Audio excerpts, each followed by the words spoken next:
Bonsoir à toutes et à tous et merci d'être au rendez-vous de ce 20h. Voici les titres. À moins de 2 semaines du scrutin pour les législatives, c'est le rush dans les commissions pour le retrait des cartes d'électeurs. Pour leur faciliter la tâche, un schéma de retrait sur les lieux de vote est à l'étude. On fait le point dans ce journal. Le poids de l'âge pèse sur Saint-Louis du Sénégal. Les ruines plongent la ville tricentenaire dans un décor triste et indigne d'un patrimoine de l'UNESCO. Constat et appel pour un lifting de l'ancienne capitale de l'AOF dans le dossier de la rédaction. Récipient traditionnel pour se désaltérer, le canari est presque introuvable de nos jours dans les maisons. Pourtant, il a beaucoup servi dans le temps à consolider les liens familiaux. C'est l'objet de la rubrique Au cœur de nos cultures. Mesdames, Messieurs, bienvenue dans ce journal. La représentante adjointe du secrétaire général des Nations Unies pour l'Afrique de l'Ouest et le Sahel tire un bilan satisfaisant du partenariat entre le Sénégal et l'ONU. Au terme de sa mission, Hirout Gebrselassie salue la maîtrise des enjeux et défis sécuritaires de notre pays et les avancées économiques réalisées ces 5 dernières années. Elle répond ici aux questions de Pape Biram Biguendiaï à sa sortie d'audience avec le chef de l'État. Je viens de voir Monsieur le Président de la République parce que je suis sur le départ. Je viens de finir ma mission ici. J'avais une responsabilité régionale, mais le Bureau des Nations Unies pour l'Afrique de l'Ouest et le Sahel étant basé à Dakar. Donc j'ai vécu à Dakar pendant quelques années, donc je suis venu dire au revoir à Monsieur le Président pour échanger aussi sur un peu le bilan de notre travail ici, de notre coopération et du partenariat.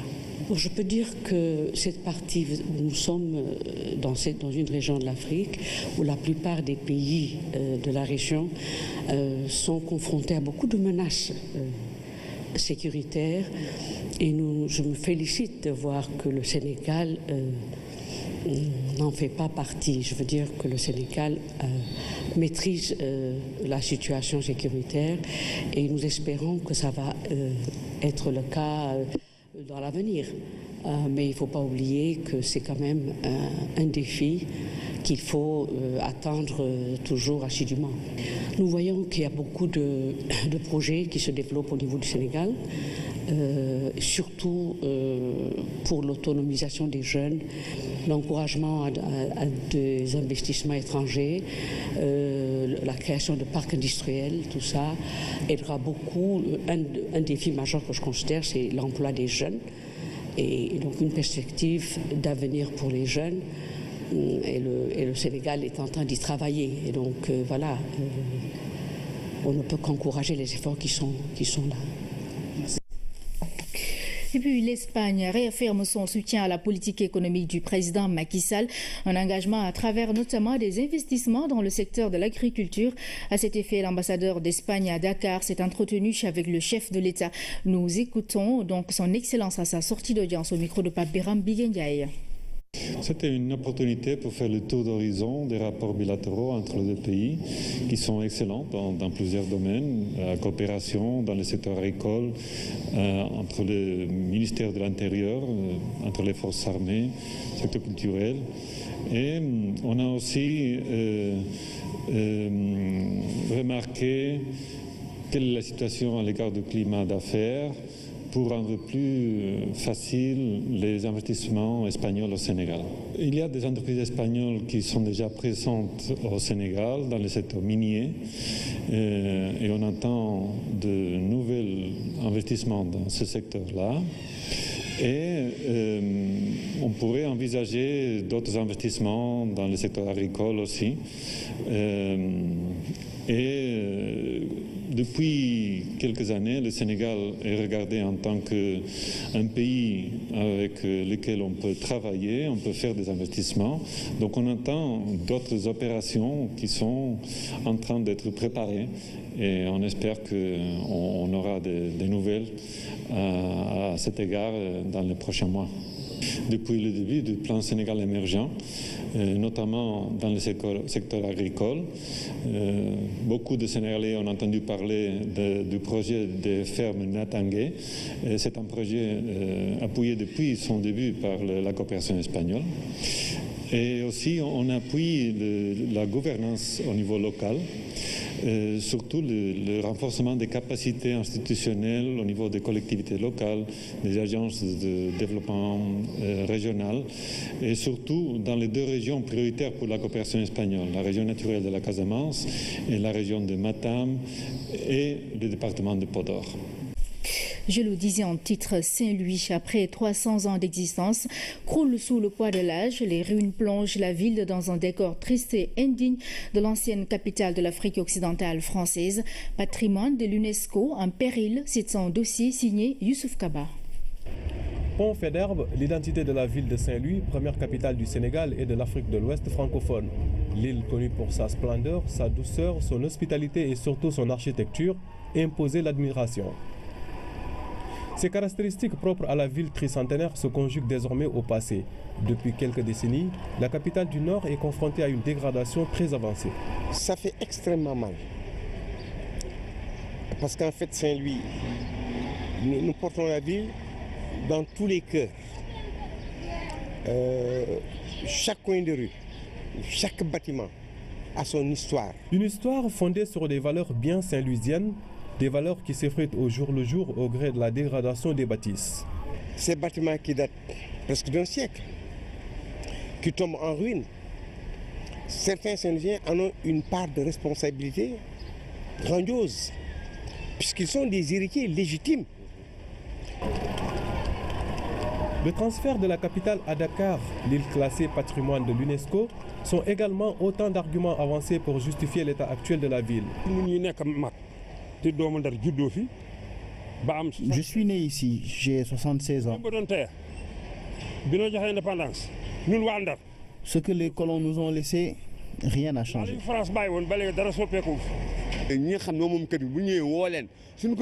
L'État doit reprendre les maisons des héritiers qui ne s'engagent pas à les réhabiliter. Car il y a beaucoup de personnes qui n'ont pas de maison. Pour remédier à cette situation, la rumeur de déclassification avait couru les rues de Saint-Louis et un peu partout au Sénégal. Mais plus de peur que de mal. Ça a été une menace et qui avait sa raison d'être. Parce que comme je vous ai dit, Saint-Louis a été délaissé. Les maisons représentent on ne sait plus quoi. C'était indigne d'une ville tricentenaire comme Saint-Louis du Sénégal. Audrey Ajoulay, ancien ministre français de la Culture, candidate à la direction de l'UNESCO, en tournée au Sénégal, rassure vis-à-vis des projets en vue pour Saint-Louis. Je suis venue à Saint-Louis rencontrer le maire de Saint-Louis parce que c'est une ville qui est classée au patrimoine de l'UNESCO et pour laquelle il y a de très importants projets de rénovation qui sont menés grâce à l'aide aussi de l'AFD, de la France et en pleine accord, coopération sur beaucoup de chantiers qui sont difficiles d'ailleurs avec l'État. Ces projets vont très certainement mettre fin à ces murs lézardés, ces bâtiments en ruine ou tout simplement à ces images indignes de Saint-Louis.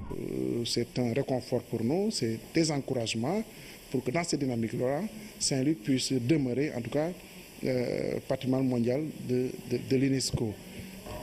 En attendant la réalisation de ces projets, Saint-Louis souhaite vivement le retour de ses dignes fils pour sa reconstruction. La ville de Saint-Louis, donc vieille de 358 ans, qui croule sous le poids de l'âge. C'était le dossier du jour signé Youssouf Kaba. Je le disais également en titre, c'est le rush devant les commissions administratives pour le retrait des cartes d'électeurs. D'ailleurs, un nouveau schéma de distribution est en train d'être finalisé afin que les citoyens puissent retirer leurs cartes sur leur lieu de vote. Le point est dans ce reportage de Oreïtiam. Le précieux sésame fait courir de nombreux Sénégalais qui prennent d'assaut les commissions administratives afin de retirer leurs cartes biométriques à quelques jours des élections législatives. J'ai juste fait après une dizaine de minutes, une quinzaine de minutes, après que j'ai déposé le récépissé. Bon, j'ai été appelé et juste heureusement que ma carte était là. Donc je l'ai retirée et elle est avec moi.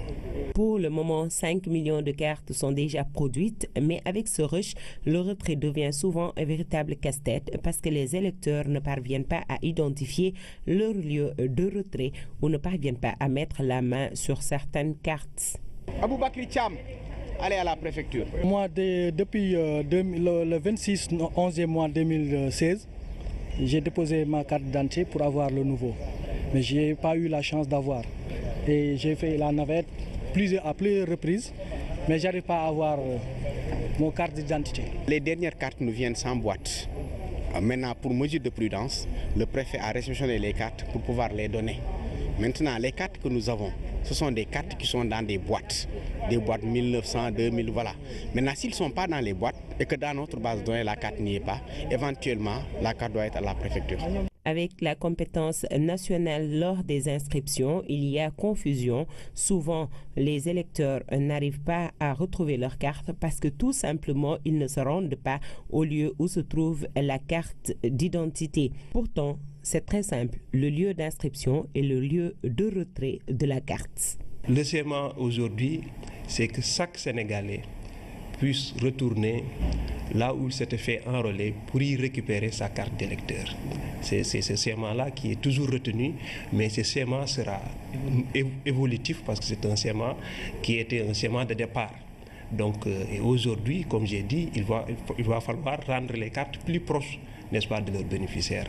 Et pour cela, donc, au lieu d'attendre que les électeurs viennent au niveau des commissions récupérer les cartes, on va maintenant déplacer les commissions au niveau des centres de vote pour permettre aux électeurs de se rendre au niveau de chaque centre de vote pour pouvoir récupérer, n'est-ce pas, leur carte d'électeur. Même ceux qui se sont fait enrôler par les commissions itinérantes pourront se rendre au niveau de leur centre de vote puis retrouver leur carte. Avec ce nouveau dispositif, fruit de la réactivité de l'administration et de l'engagement des citoyens, les cartes biométriques pourraient être remises à leurs propriétaires très rapidement afin que ces derniers puissent s'acquitter de leurs devoirs citoyens. Pendant ce temps, la campagne électorale se poursuit. Nous nous intéressons à la couverture médiatique des activités des coalitions. À l'agence de presse sénégalaise, par exemple, c'est un important dispositif qui est mis en place pour un maillage du territoire national. Les réseaux sociaux sont aussi investis par l'APS. Reportage Abdul Aziz Ban. Nous sommes dans la salle de rédaction de l'agence de presse sénégalaise. Ici, tout le monde a les yeux rivés sur un écran. Une concentration maximale. Campagne électorale pour les législatives oblige. La mobilisation est totale. Nous vivons pleinement la campagne électorale des législatives. Et pour faire vivre cette campagne aux Sénégalais, l'APS a réalisé un maillage quasi complet du territoire national à travers le déploiement de reporters dans plusieurs départements. Des moyens importants pour la couverture de l'ensemble du territoire national.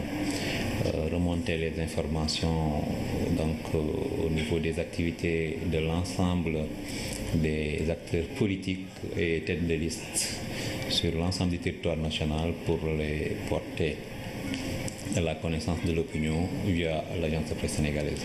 Ainsi, c'est un travail important qui est abattu et pour atteindre le maximum d'internautes, l'agence de presse sénégalaise a investi les réseaux sociaux. Ces nouveaux médias sont un apport de plus dans la couverture de la campagne. Nous innovons en essayant de faire un maillage digital sur les réseaux sociaux. Sachant que l'APS est très attendue durant ces instances politiques en tant qu'une source très fiable de l'information gouvernementale ou de l'information en général. Donc il est très important d'assurer une certaine audience, une certaine visibilité sur le web et sur les réseaux sociaux qui sont très utilisés aujourd'hui par le public sénégalais. D'élargir notre cible, notre communauté d'utilisateurs qui est très dynamique et qui est en train de s'élargir et que dans le cadre de ces élections législatives également, nous comptons mettre à la disposition de l'opinion sénégalaise, des électeurs, de l'opinion de manière générale, de la diaspora. Donc toutes les informations qui sortiront des activités des listes. L'APS a aussi déployé des équipes audiovisuelles sur l'ensemble du territoire national de production sur la campagne disponible en un clic sur le site de l'agence de presse sénégalaise.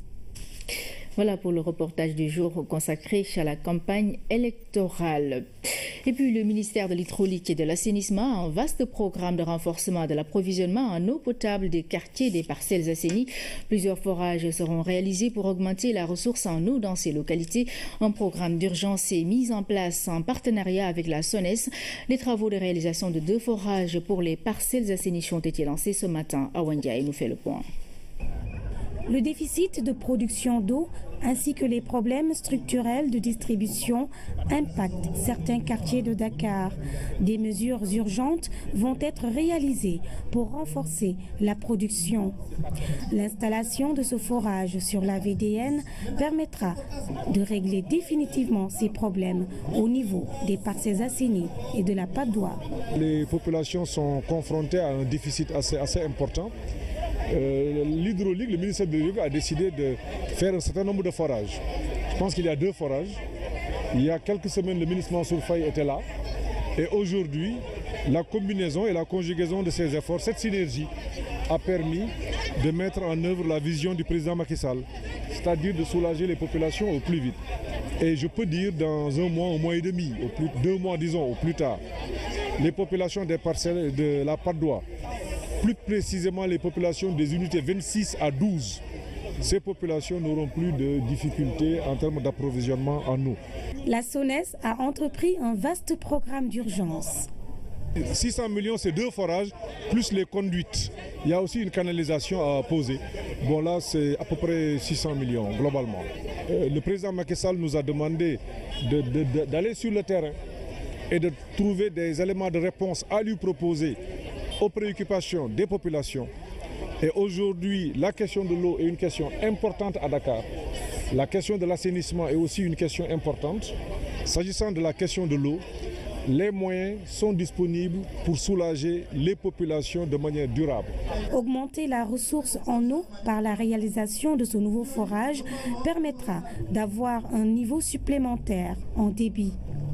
Soutenu par l'État du Sénégal, la réalisation de ce forage permettra d'impacter favorablement plusieurs quartiers des parcelles assainies. Le ministre de l'Hydraulique et de l'Assainissement, Mansour Faye, compte accompagner les populations pour résoudre définitivement les problèmes liés à l'accès à l'eau dans la région de Dakar.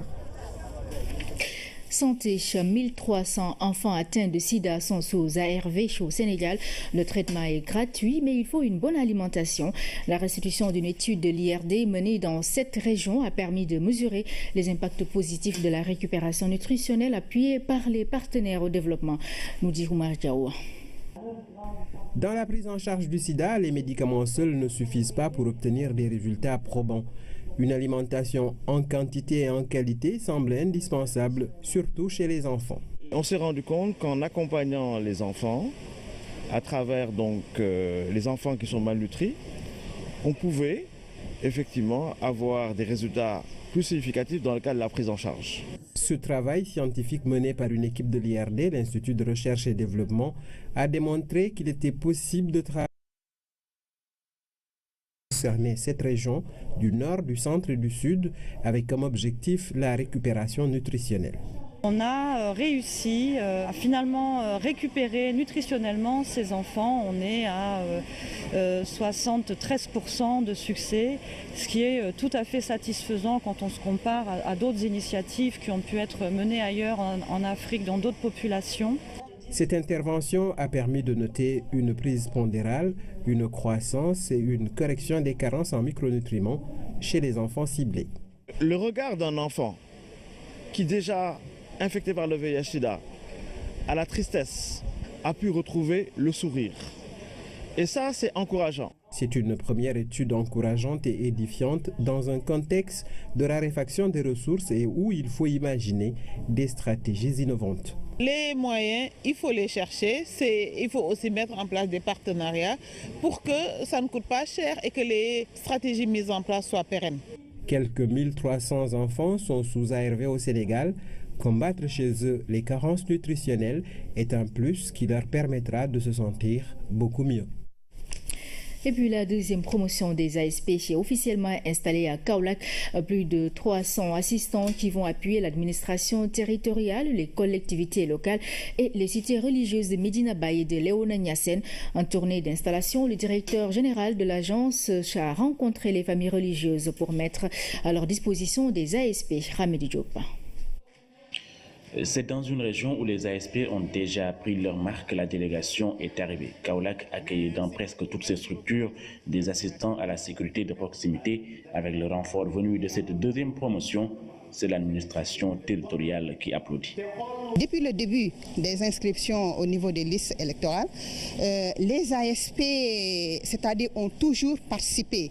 Même pour les inscriptions, ils étaient déjà dans le dispositif. Actuellement, pour la distribution, le tri des cartes électorales, ils sont encore dans le dispositif. Même pour les élections à venir, les législatives du 30 juillet 2017, on a coopté certains ASP qui ont un niveau d'études très élevé pour qu'ils soient membres des bureaux de vote. L'engagement citoyen de ces jeunes et les sacrifices consentis n'ont d'égale valeur que la reconnaissance de la nation. Le conseil départemental de Kaolack plaide pour une discrimination positive. Compte tenu de ce que ces jeunes ont accepté de se mettre au-dessus de la nation, que l'État également au plus haut niveau les facilite leur insertion dans des autres secteurs. Quand il s'agit de concours pour la police, quand il s'agit de concours pour la gendarmerie, quand il s'agit de concours pour l'enseignement, ces jeunes qualifiés qui ont du niveau et de la formation, et comme ils ont accepté de se donner des années durant de sacrifices au profit de la nation les est redevable et je demande au président de la République de prendre disposition pour qu'on leur facilite déjà leur insertion au niveau de ces corps. Je crois que c'est extrêmement important et cela va également de l'avenir de l'agence de sécurité publique. Pour accompagner la politique de rénovation des cités religieuses, l'agence d'assistance à la sécurité de proximité a déjà affecté des assistants dans les différents sites de Kaolack. À Medina Baye, on salue cette action manifeste, tout comme à Léona Niassène, où on a salué également l'importance des ASP. Nous avons installé les ASP dans les cités religieuses. Là aussi, c'est une nouveauté, d'autant plus que le président a entamé une modernisation des cités religieuses. Il va falloir accompagner les questions de la sécurité environnementale, les questions de la sécurité au sens propre du terme et les questions d'anticipation afin vraiment d'apporter son concours au développement de nos activités religieuses, sans compter les gamous tous les week-ends. Tout cela, le préfet prend en charge cela avec brio, avec le coordinateur départemental. Toutes les autres cités religieuses se verront aussi dotées des agents d'assistance à la sécurité de proximité. Dans le cadre de cette tournée d'installation, la délégation va rencontrer également d'autres familles religieuses pour mettre à leur disposition des ASP.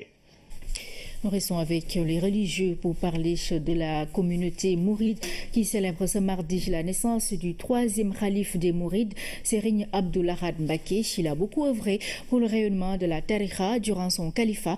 Ses œuvres sont toujours visibles dans la ville sainte de Touba.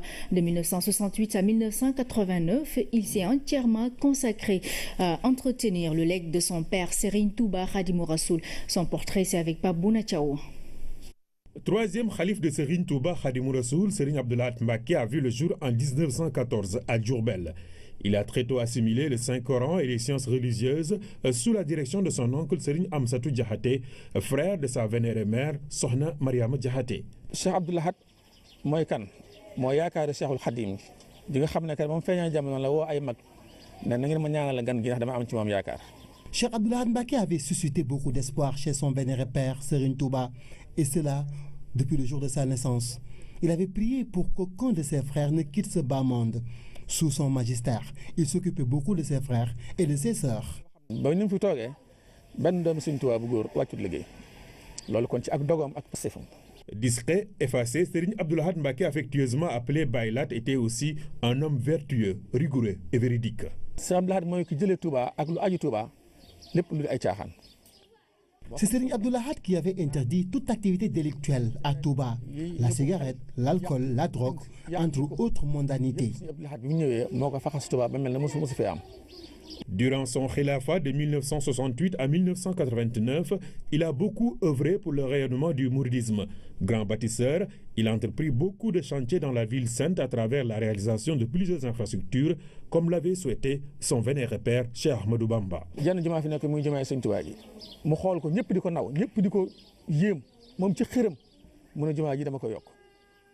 a agrandi la grande mosquée de Touba pour lui donner une dimension plus rayonnante.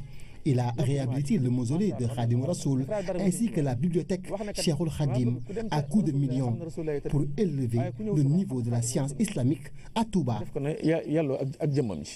Régulateur social, intermédiaire entre l'État et les populations, Serigne Abdou Lahad Mbacké a aussi apporté sa touche particulière dans l'organisation du Magal. Il intervenait tout le temps au profit des populations. L'État ne décidait jamais rien sans le consulter. Une fois, il a dit à Senghor, le jour où il interviendrait pour son propre intérêt, il devrait refuser. C'était au temps de Serigne Fallou, son frère. Serigne Abdou Lahad Mbacké, disparu le 19 juin 1989, il aura marqué la communauté mouride et le pays tout entier. Nous restons avec la communauté mouride. Le ministre de la Culture a présidé le vernissage de l'exposition sur le thème « L'esthétique mouride, modèle de savoir-être, de savoir-faire et de savoir-devenir ». Il s'agit pour le ministère de la Culture de valoriser à travers cette exposition les cultures religieuses. Abdoulaziz Ban. À la Galerie nationale, le port vestimentaire, les vêtures et les accessoires mourides sont mis en exergue à travers cette exposition. L'organisation de cet événement est venue d'un constat que le ministre de la Culture a tenu à rappeler. J'ai été représenté, monsieur le chef de l'État, au vernissage de l'exposition mouride qui précède la commémoration, la journée de prière de Cheikh Ahmadou Bamba sur la mer. Et quand j'ai observé toutes les photos exposées, j'ai dit qu'il faudrait que d'ici 6 mois, que nous fassions une exposition sur le vêtir mouride. L'esthétique mouride, modèle de savoir-être, savoir-faire et de savoir-devenir est le thème de cette exposition. Il s'agit de montrer de façon artistique tout ce qui tourne autour de la culture mouride. Parce qu'elle montre toutes les facettes de la culture et du vivre mouride, dans toutes ses composantes, à la fois les Baïfal, mais également les mourides d'une manière générale.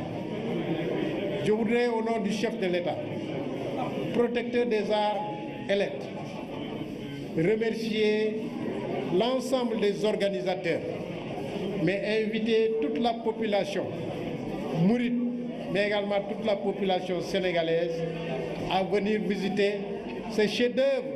Ainsi, pendant une semaine, il sera question de valoriser un pan de l'identité sénégalaise par les cultures religieuses, mais également de montrer l'esthétique mouride sous toutes ses facettes. Et nous en venons à la rubrique au cœur de nos cultures qui s'intéresse aujourd'hui aux Canaries, un récipient traditionnel pour conserver de l'eau. De nos jours, difficile de le retrouver dans les foyers, autrefois très fréquent dans les maisons. Le canari était utilisé pour se désaltérer. Pour les anciens, c'était une manière de démontrer l'unité de la famille. C'est un sujet signé Ndeye Aïdaya. Naguère omniprésent dans les foyers, le canari devient de plus en plus difficile à trouver à Dakar. Avec l'avènement du réfrigérateur, on l'utilise de moins en moins, mais dans le monde rural, dans les villages, le canari reste encore présent. Et sa disparition, vous avez raison, occasionne une perte de valeur, une perte de symbole qui était liée, n'est-ce pas, à la conservation d'un patrimoine extrêmement puissant, extrêmement profond. Santhiaba, en plein cœur de la Médina, le quartier Lébou garde encore certains vestiges de la tradition. Et pourtant, trouver un canari communément appelé Nda en Wolof relève d'un véritable parcours du combattant.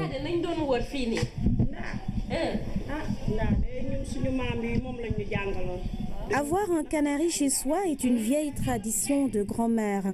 Nous en avions un, mais il est cassé depuis quelques années maintenant.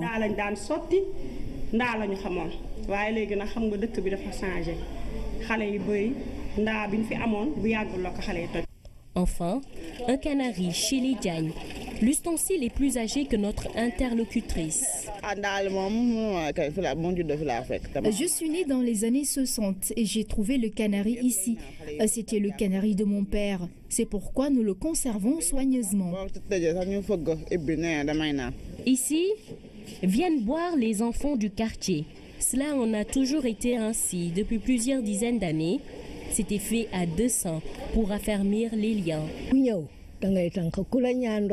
Avant, tout le monde buvait dans un canari commun. Implicitement, cette action véhiculait des valeurs telles que le partage, l'amour du prochain. C'est pourquoi nos aïeuls s'entendaient parfaitement. Il n'y avait presque jamais de querelle.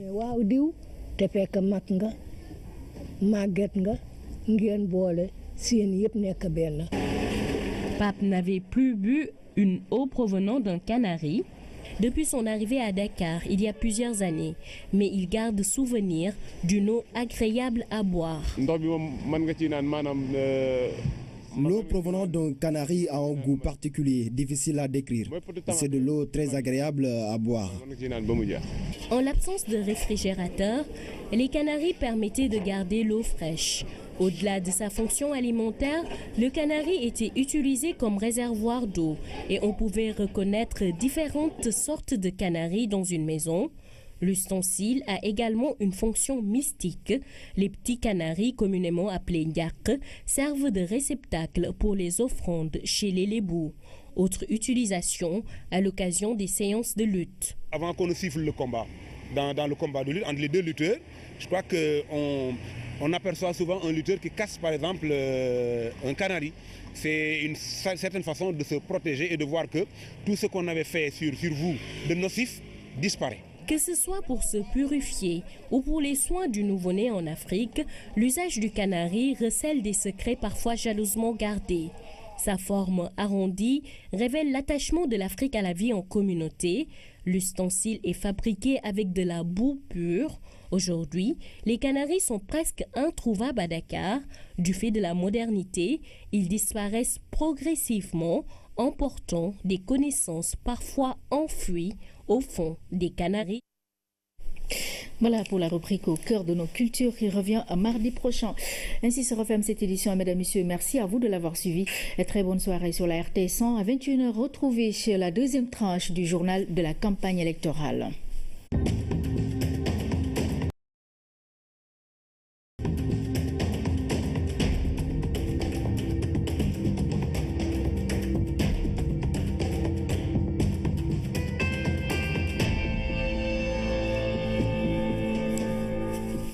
Bonsoir à toutes et à tous et merci d'être au rendez-vous de ce 20h. Voici les titres.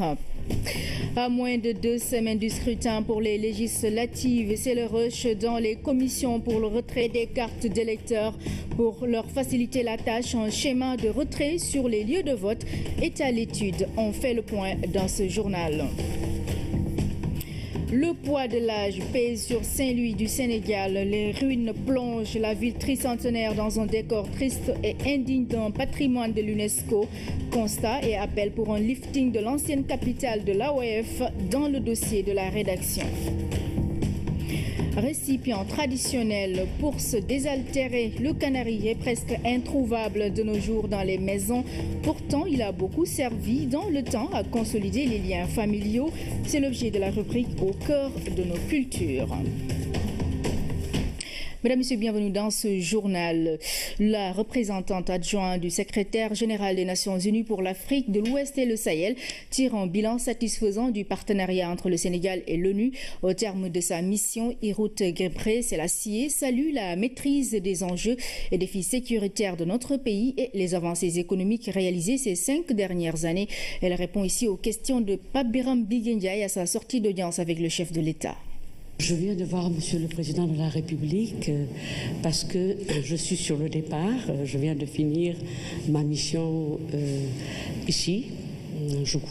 J'avais une responsabilité régionale, mais le Bureau des Nations Unies pour l'Afrique de l'Ouest et le Sahel étant basé à Dakar, donc j'ai vécu à Dakar pendant quelques années, donc je suis venue dire au revoir à Monsieur le Président pour échanger aussi sur un peu le bilan de notre travail ici, de notre coopération et du partenariat. Je peux dire que cette partie, nous sommes dans une région de l'Afrique où la plupart des pays de la région sont confrontés à beaucoup de menaces sécuritaires et je me félicite de voir que le Sénégal n'en fait pas partie. Je veux dire que le Sénégal maîtrise la situation sécuritaire et nous espérons que ça va être le cas dans l'avenir. Mais il ne faut pas oublier que c'est quand même un défi qu'il faut attendre toujours assidûment. Nous voyons qu'il y a beaucoup de projets qui se développent au niveau du Sénégal, surtout pour l'autonomisation des jeunes, l'encouragement La campagne électorale se poursuit. Nous nous intéressons à la couverture médiatique des activités des coalitions. À l'agence de presse sénégalaise, par exemple, c'est un important dispositif qui est mis en place pour un maillage du territoire national. Les réseaux sociaux sont aussi investis par l'APS. Reportage Abdul Aziz Ban. Nous sommes dans la salle de rédaction de l'agence de presse sénégalaise. Ici, tout le monde a les yeux rivés sur un écran. Une concentration maximale. Campagne électorale pour les législatives oblige. La mobilisation est totale. Nous vivons pleinement la campagne électorale des législatives. Et pour faire vivre cette campagne aux Sénégalais, l'APS a réalisé un maillage quasi complet du territoire national à travers le déploiement de reporters dans plusieurs départements. Des moyens importants pour la couverture de l'ensemble du territoire national. Remonter les informations au niveau des activités de l'ensemble des acteurs politiques et têtes de liste sur l'ensemble du territoire national pour les porter à la connaissance de l'opinion via l'agence de presse sénégalaise. Ainsi, c'est un travail important qui est abattu et pour atteindre le maximum d'internautes, l'agence de presse sénégalaise a investi les réseaux sociaux. Ces nouveaux médias sont un apport de plus dans la couverture de la campagne. Nous innovons en essayant de faire un maillage digital sur les réseaux sociaux. Sachant que l'APS est très attendue durant ces instances politiques en tant qu'une source très fiable de l'information gouvernementale ou de l'information en général. Donc il est très important d'assurer une certaine audience, une certaine visibilité sur le web et sur les réseaux sociaux qui sont très utilisés aujourd'hui par le public sénégalais. D'élargir notre cible, notre communauté d'utilisateurs qui est très dynamique et qui est en train de s'élargir et dans le cadre de ces élections législatives également. Nous comptons mettre à la disposition de l'opinion sénégalaise, des électeurs, de l'opinion de manière générale, de la diaspora. Donc toutes les informations qui sortiront des activités des listes. L'APS a aussi déployé des équipes audiovisuelles sur l'ensemble du territoire national, des productions sur la campagne disponible en un clic sur le site de l'agence de presse sénégalaise. Voilà pour le reportage du jour consacré à la campagne électorale. Et puis le ministère de l'Hydraulique et de l'Assainissement a un vaste programme de renforcement de l'approvisionnement en eau potable des quartiers des parcelles assainies. Plusieurs forages seront réalisés pour augmenter la ressource en eau dans ces localités. Un programme d'urgence est mis en place en partenariat avec la SONES. Les travaux de réalisation de 2 forages pour les parcelles assainies ont été lancés ce matin. Awandia nous fait le point. Les investissements étrangers, la création de parcs industriels, tout ça aidera beaucoup. Un défi majeur que je considère, c'est l'emploi des jeunes et donc une perspective d'avenir pour les jeunes. Et le Sénégal est en train d'y travailler. Et donc voilà, on ne peut qu'encourager les efforts qui sont là. Et puis l'Espagne réaffirme son soutien à la politique économique du président Macky Sall, un engagement à travers notamment des investissements dans le secteur de l'agriculture. À cet effet, l'ambassadeur d'Espagne à Dakar s'est entretenu avec le chef de l'État. Nous écoutons donc son Excellence à sa sortie d'audience au micro de Pape Biram Biguendiaye.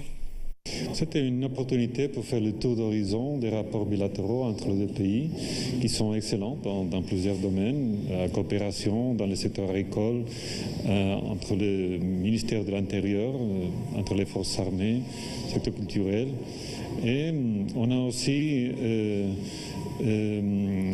remarqué quelle est la situation à l'égard du climat d'affaires, pour rendre plus facile les investissements espagnols au Sénégal.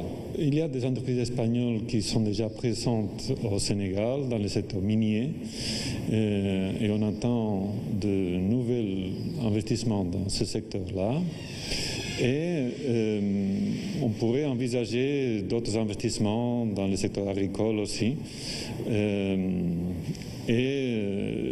Depuis quelques années, le Sénégal est regardé en tant qu'un pays avec lequel on peut travailler, on peut faire des investissements.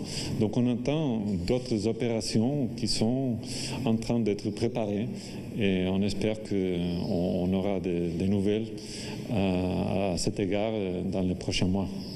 Depuis le début du plan Sénégal émergent, notamment dans le secteur agricole, beaucoup de Sénégalais ont entendu parler du projet des fermes Natangé. C'est un projet appuyé depuis son début par la coopération espagnole. Et aussi, on appuie la gouvernance au niveau local. Surtout le renforcement des capacités institutionnelles au niveau des collectivités locales, des agences de développement régional et surtout dans les deux régions prioritaires pour la coopération espagnole, la région naturelle de la Casamance et la région de Matam et le département de Podor. Je le disais en titre, Saint-Louis, après 300 ans d'existence, croule sous le poids de l'âge. Les ruines plongent la ville dans un décor triste et indigne de l'ancienne capitale de l'Afrique occidentale française. Patrimoine de l'UNESCO en péril, c'est son dossier signé Youssouf Kaba. Pont Faidherbe, l'identité de la ville de Saint-Louis, première capitale du Sénégal et de l'Afrique de l'Ouest francophone. Également en titre, c'est le rush devant les commissions administratives pour le retrait des cartes d'électeurs. D'ailleurs, un nouveau schéma de distribution est en train d'être finalisé afin que les citoyens puissent retirer leurs cartes sur leur lieu de vote. Le point est dans ce reportage de Oreikam. Le précieux sésame fait courir de nombreux Sénégalais qui prennent d'assaut les commissions administratives afin de retirer leurs cartes biométriques à quelques jours des élections législatives. J'ai juste fait après une dizaine de minutes, une quinzaine de minutes, après que j'ai déposé le récépissé. Bon, j'ai été appelé, et juste heureusement que ma carte était là. Donc je l'ai retirée et elle est avec moi. Pour le moment, 5 millions de cartes sont déjà produites, mais avec ce rush, le retrait devient souvent un véritable casse-tête parce que les électeurs ne parviennent pas à identifier leur lieu de retrait ou ne parviennent pas à mettre la main sur certaines cartes.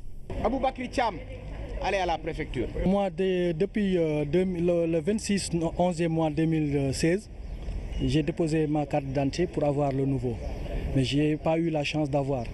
Et j'ai fait la navette à plusieurs reprises, mais je n'arrive pas à avoir mon carte d'identité. Les dernières cartes nous viennent sans boîte.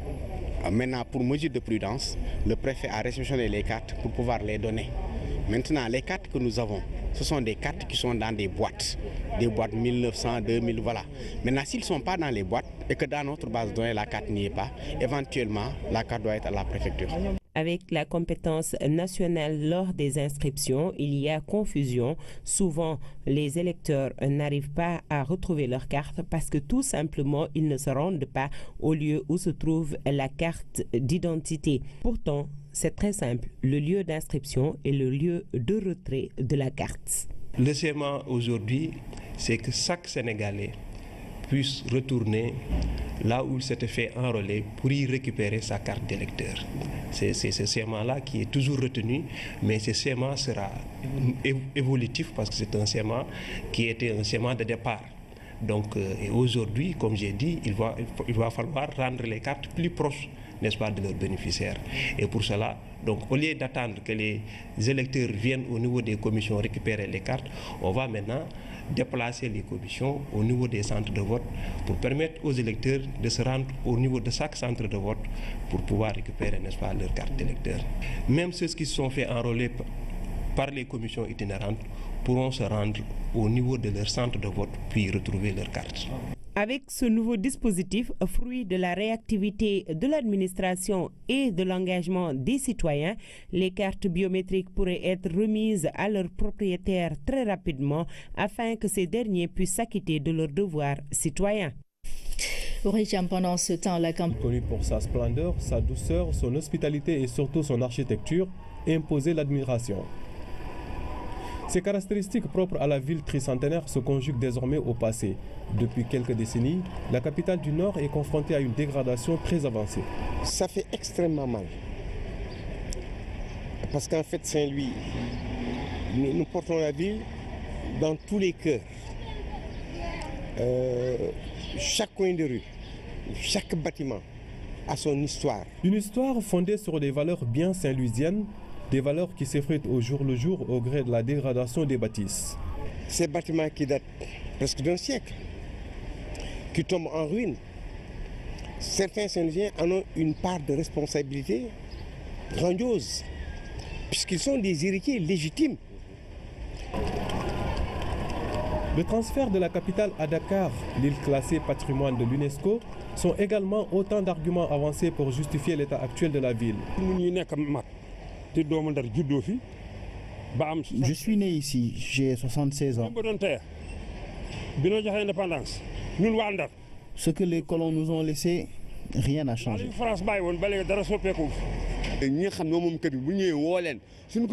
L'État doit reprendre les maisons des héritiers qui ne s'engagent pas à les réhabiliter. Car il y a beaucoup de personnes qui n'ont pas de maison. Pour remédier à cette situation, la rumeur de déclassification avait couru les rues de Saint-Louis et un peu partout au Sénégal. Mais plus de peur que de mal. Ça a été une menace et qui avait sa raison d'être. Parce que comme je vous ai dit, Saint-Louis a été délaissé. Les maisons représentaient on ne sait plus quoi. C'était indigne d'une ville tricentenaire comme Saint-Louis du Sénégal. Audrey Azoulay, ancien ministre français de la Culture, candidate à la direction de l'UNESCO, en tournée au Sénégal, rassure vis-à-vis des projets en vue pour Saint-Louis. Je suis venue à Saint-Louis rencontrer le maire de Saint-Louis parce que c'est une ville qui est classée au patrimoine de l'UNESCO et pour laquelle il y a de très importants projets de rénovation qui sont menés grâce à l'aide aussi de l'AFD, de la France et en pleine accord, coopération sur beaucoup de chantiers qui sont difficiles d'ailleurs avec l'État. Ces projets vont très certainement mettre fin à ces murs lézardés, ces bâtiments en ruine ou tout simplement à ces images indignes de Saint-Louis. C'est un réconfort pour nous, c'est des encouragements pour que dans cette dynamique-là, Saint-Louis puisse demeurer en tout cas patrimoine mondial de l'UNESCO. En attendant la réalisation de ces projets, Saint-Louis souhaite vivement le retour de ses dignes fils pour sa reconstruction. La ville de Saint-Louis, donc vieille de 358 ans, qui croule sous le poids de l'âge. C'était le dossier du jour signé Youssouf Kaba. Je le disais.